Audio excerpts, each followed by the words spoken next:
An abrupt withdrawal of most foreign development support after the Taliban seized power on August 15 from Afghanistan's Western-backed government has sent the economy into free fall.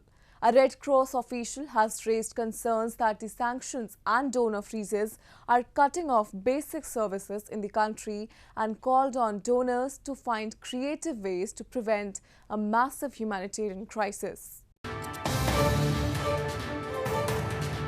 A Red Cross official has raised concerns that sanctions and donor freezes are cutting off basic services in Afghanistan and called on donors to find creative ways to prevent a massive humanitarian crisis.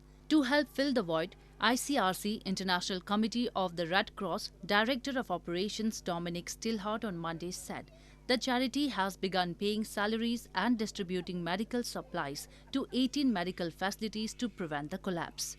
Hospital workers who had not been paid for months are walking to work for 2 hours because they cannot afford transport to work, Dominic added. Needs are far too big for humanitarian aid to do the trick in this country here.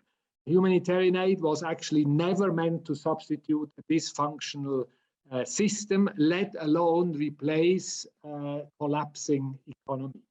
And as winter sets in, the policies that were meant to avoid supporting those that are in power are now instead freezing out millions of Afghans of the very basic needs they require to survive.